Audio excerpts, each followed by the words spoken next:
Bienvenue à tous. Dans cette vidéo, on va apprendre plusieurs choses. Entre autres, apprendre à écrire un programme avec le logiciel Arduino, apprendre à brancher nos entrées-sorties sur une carte Arduino. Ok, donc la première chose qu'on va faire justement, si vous ne l'avez pas déjà fait, c'est enregistrer votre programme. Donc si j'écris ici enregistrer sous, là je l'avais, je vais en créer un autre, disons, je vais l'appeler mouvement.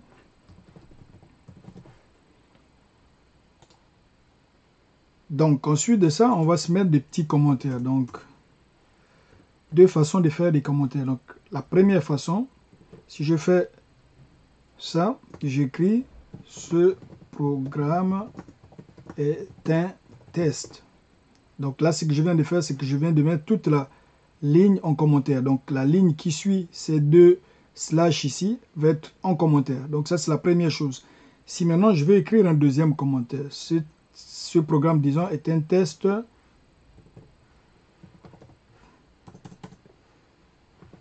pour apprendre à... Je vais juste mettre mon clavier en français. Donc, pour apprendre à programmer. Donc, vous voyez, si je veux rajouter une troisième ligne, je vais refaire la même chose. Donc, chaque ligne qui va suivre ces deux slash va être un commentaire. Maintenant, si je veux écrire, je vais faire plusieurs lignes de commentaires au lieu de le faire à chaque fois. La deuxième méthode est la suivante. Donc, je fais ça. Vous voyez, tout vient de tomber en commentaire. Donc, en réalité, là, j'ai plus de programme parce que mes deux fonctions ici sont en commentaire. Donc, qu'est-ce que je vais faire? Disons, je vais réécrire la même chose. Ce programme est un bon début vers la programmation. Je fais Enter avec le logiciel Arduino, autant pour moi, IDE. Donc vous voyez, là j'ai tout ce qui est entre ce slash et cette étoile, tout est en commentaire. Donc là je pourrais rajouter plusieurs autres lignes écrites par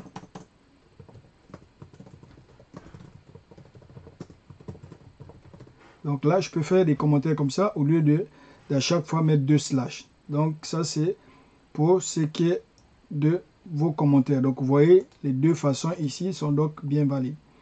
Ok, donc nous qu'est-ce qu'on va faire comme programme en réalité? Disons qu'on va simuler une espèce de pièce dans laquelle on va mettre un détecteur de mouvement, et puis s'il y a un mouvement qui est détecté, automatiquement il y a une lumière qui va s'allumer et elle va rester allumée, disons, pendant 15 secondes. Donc ça c'est ce qu'on va faire.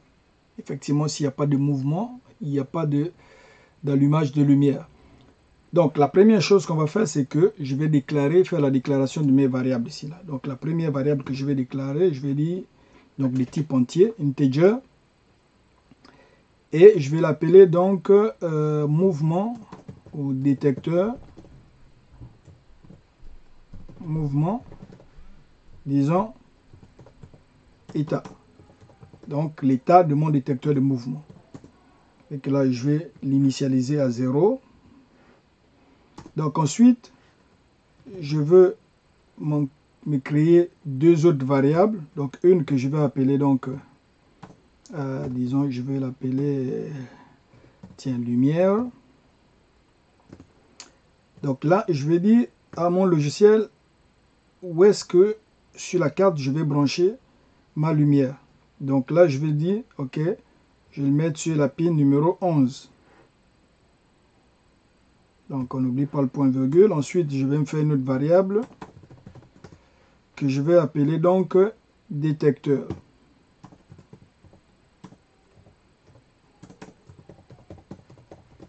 Détecteur. Donc, où est-ce que je vais brancher mon détecteur? Je vais le brancher sur la pin numéro 10. Donc ensuite, je m'en vais dans ma section Setup. Donc la première chose que je vais faire, ça va être quoi? Donc évidemment, il faut que je déclare le type d'entrée et puis de sortie que je vais utiliser. Donc je vais dire pin mode, c'est la fonction pour définir mes pins. Donc ici, je vais dire lumière. OK. Et donc lumière, ça va être quel type? Donc on sait bien qu'une lumière, c'est un type sortie numérique. OK. Donc je vais l'appeler tout simplement output. Donc lumière, c'est output, ça va être une sortie. Donc je dis à mon contrôleur que tout ce qui va être branché à la pin 11, en réalité, va être une sortie de type, va être une sortie, tout simplement. Ensuite, je vais faire la même chose pour mon entrée. Donc là, je vais dire donc mon détecteur ici.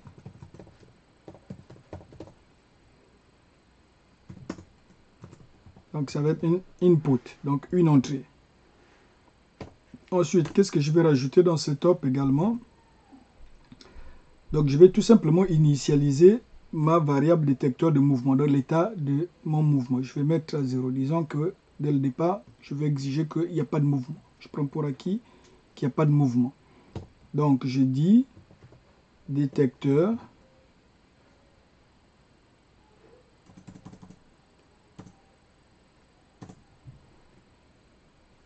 en réalité, je vais plutôt donc définir ma lumière.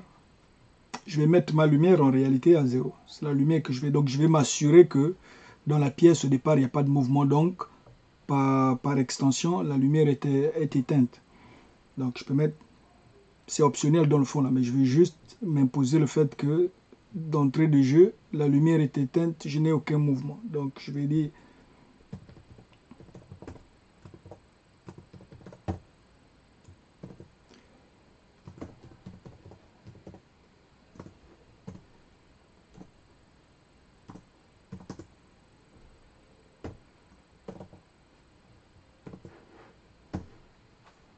donc là, si la lumière est allumée, au départ du programme, je veux qu'elle soit éteinte.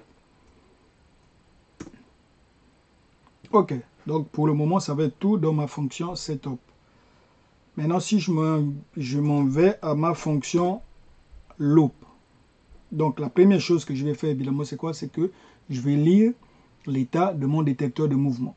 Donc, je fais avec des détecteurs, donc minuscules, très important de respecter les majuscules et les minuscules. Donc, détecteur mouvement, donc l'état va être égal à quoi? Va être égal à... Donc là, je vais faire la lecture de mon détecteur de mouvement. Donc, va être égal à, évidemment, détecteur ici. Donc là, je vais lire mon détecteur de mouvement. Ensuite, je vais faire un if. Donc, je vais me poser la question de savoir si le détecteur de mouvement est à on ou bien off. Donc, en réalité, il a détecté un mouvement ou pas. Donc là, j'ai mis détecteur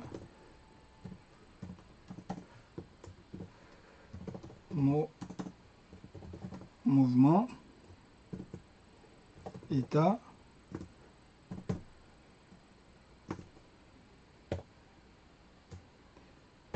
égal à 1. Donc, ça veut dire est-ce qu'il y a eu un mouvement de détecteur.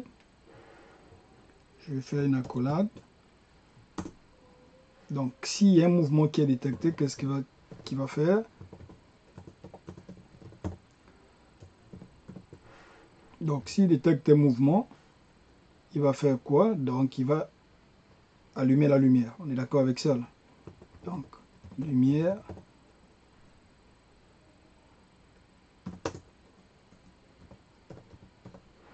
Donc là, je vais allumer la lumière et je veux qu'elle reste allumée pendant 15 secondes, on a dit.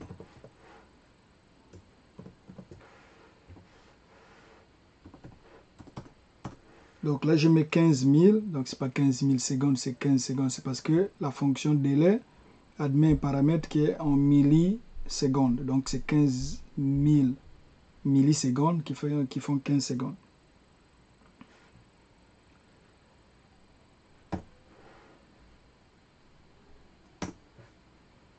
Je vais fermer mon accolade. Donc maintenant, qu'est-ce qui se passe si il y a notre détecteur de mouvement n'a pas détecté un mouvement? Donc ce qui se passe, c'est quoi? Il va tout simplement garder la lumière éteinte.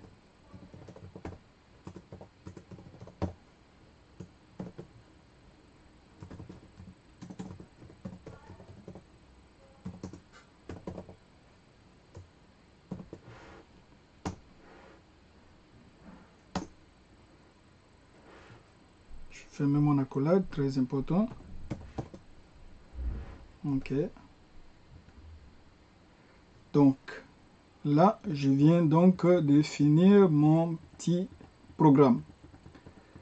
Donc là, une fois que j'ai fait ça, la prochaine étape, ça va être quoi? Ça va être donc évidemment de vérifier si je n'ai fait aucune erreur. Donc les erreurs, c'est sûr que ça peut arriver, et ça va souvent arriver. En programmation, c'est très courant. Là. Donc ça fait partie de l'ordre des choses, si on peut appeler ça comme ça. Donc je vais cliquer sur ce bouton ici pour faire la vérification du programme, pour voir s'il n'y a pas eu d'erreur. Je clique dessus. Et effectivement, j'ai une erreur ici. Donc, vérifions qu'est-ce qui se passe. En réalité, puis je le vois ici, vous l'avez probablement vu, là, c'est que j'ai une accolade en réalité de true. Pourquoi? Parce que regardez, ce if ici, j'ouvre mon accolade du if ici et puis je la ferme ici. Donc si je prends celle-là, vous voyez, le logiciel nous l'indique, va avec ça là, donc on a un accolade ici qui est de true. Donc évidemment, je fais juste l'enlever, parce que là, quand on le voit, cette accolade ici, vous voyez, elle va, ça c'est setup, si je regarde le void ici, donc ça c'est vraiment avec le void ici, la fonction principale. Donc j'avais une accolade de tout. Donc c'est pour ça que, effectivement, c'est toujours important de le vérifier, mais de toute façon, même si vous sautez des étapes et que vous allez dans télécharger, vous allez avoir des erreurs, ça c'est sûr. Donc il ne va pas vous laisser télécharger votre programme dans votre carte s'il y a des erreurs. Ok, donc on va recommencer le processus, je le fais. Et voilà, donc là, on devait être correct, pas d'erreur. Donc on le voit ici, il n'y a aucune erreur ici. Donc en bas ici, il va vous dire, donc il dit, le programme qu'on vient d'écrire occupe 3% de la mémoire qui est réservée à la programmation, donc à la mémoire qui est réservée au programme.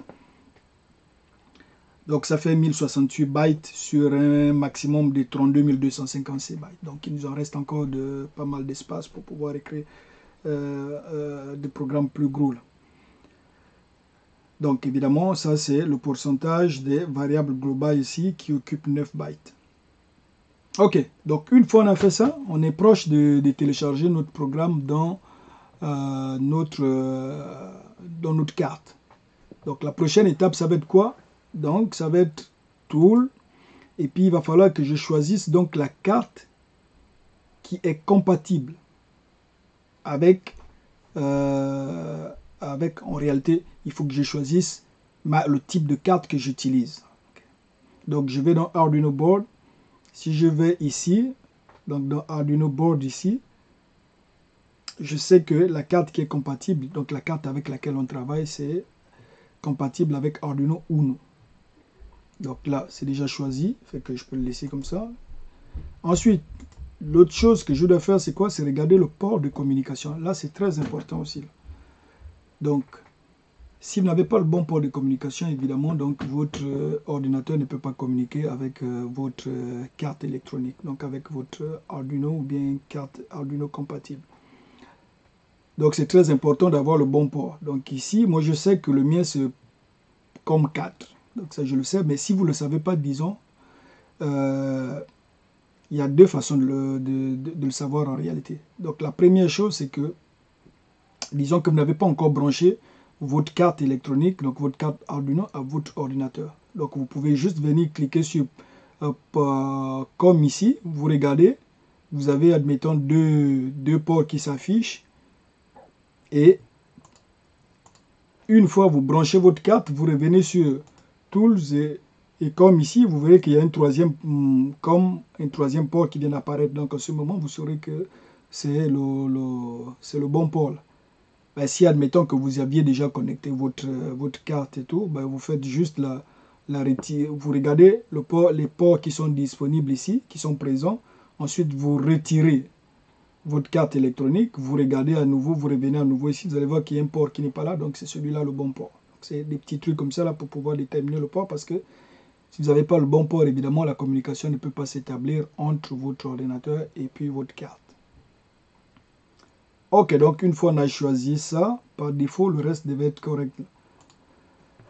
Donc, ceci étant fait, maintenant la prochaine étape donc consiste à télécharger notre programme dans notre carte électronique. Okay? Donc pour ce faire, on sait qu'on a un bouton ici. Si on ne se souvient pas, vous voyez à chaque fois que vous passez votre curseur par-dessus un bouton, vous avez automatiquement ce que ce bouton fait qui est affiché juste à côté. Là. Donc j'arrive ici, je le vois ici, Upload. Donc ça veut dire Upload. Donc en réalité, je prends mon programme et puis je l'envoie dans ma carte électronique. Donc là, si je clique dessus, je vais juste vous montrer ce que ça fait. Donc si je clique dessus, donc vous allez voir que sur ma carte ici qui est déjà branchée à mon ordinateur, donc il va y avoir des lumières qui vont s'allumer, des lumières de communication qui vont s'allumer ici là pour vous permettre de justement avoir une idée du fait que la communication est en train de s'établir entre votre carte et puis votre ordinateur. Donc si je clique sur Upload,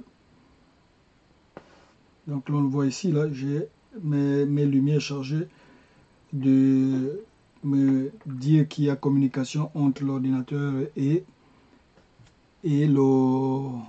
la carte qui s'est allumée là. Donc évidemment c'est un petit programme, donc ça c'est pas resté allumé longtemps. Donc maintenant on vient donc de transférer notre programme dans notre carte électronique. Donc la prochaine étape maintenant ça va être donc de brancher évidemment nos composants. Donc la première chose qu'on va faire c'est quoi? On va donc ici on a des câbles qui viennent déjà et je vais juste placer ça en dessous de la caméra, vous allez le voir, c'est ça. Donc j'en ai deux ici. Donc il y a des câbles déjà qui viennent préfabriqués. Donc sur chaque câble il y a 3 conducteurs. Donc c'est bien identifié. Le conducteur, donc si je place ça ici, ok, donc vous voyez, on va ajuster notre zoom, ok. Donc on a 3 fils ici, vous le voyez, le rouge, le noir et puis le jaune. Donc le jaune c'est pour le signal, le rouge c'est l'alimentation et puis évidemment le noir c'est notre ground. Donc vous pouvez voir, si vous regardez en haut à gauche ou à droite, là, vous regardez, il y a un petit schéma qui nous indique, une petite photo qui nous indique donc comment est-ce que on fait pour les brancher. Donc c'est assez bien fait.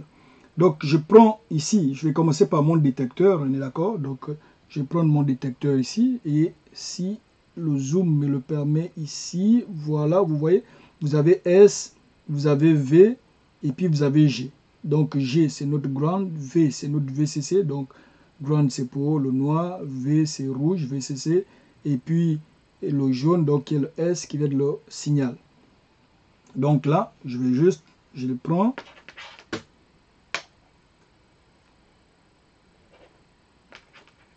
Donc vous ne pouvez pas vous tromper, hein, c'est bien identifié. Donc là, tout simplement, je le branche. Ok, donc là c'est très important. Quand je regarde mon programme, si je reviens à mon programme ici, là,